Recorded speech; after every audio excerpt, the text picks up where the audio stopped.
What? Right. You know how sometimes your back can be barking at you? Well, we're going to put an end to chronic back pain in 3 easy steps. Dr. Michael Pritsker is here. He's going to share the secret of spinal correction. He has the program, and we're talking 3 steps. 3 steps. You know, I got to tell you this. Another thing that you do that I was just amazed at.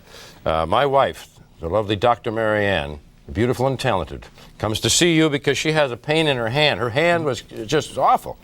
And you determined it was coming from here somewhere. Yeah. And that's why it wasn't being corrected beforehand, because we weren't treating the real problem, which was somewhere else. Yeah, and that's very common. A lot of times you'll experience leg pain, you'll experience arm pain, and if you don't do the proper tests, you're not going to discover that the problem could be coming from somewhere else. Just like sciatica, which is pain down the leg, a lot of times it starts on the low back. So same thing, you get wrist pain and it just radiates from the neck, and before you know it, you're experiencing this hand pain, and you think, oh, I got a problem right here in the hand. Yeah. But all along, it's in the neck. Well, how does that happen? How does a common ache somewhere become a chronic problem?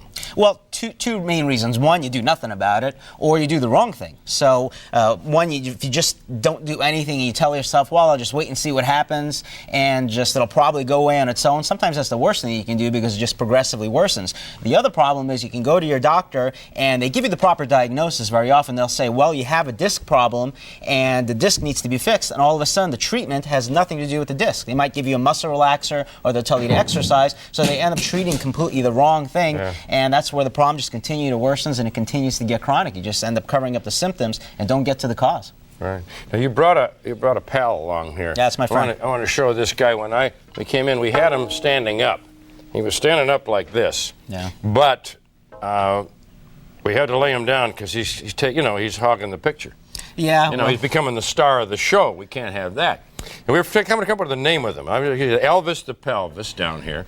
But then you got Red Skelton. So we got a few different names. But what are we going to show? What are you going to show me with this? Well, the main thing is you can see when you look at the model over here, there's so many different things that can go wrong with the spine.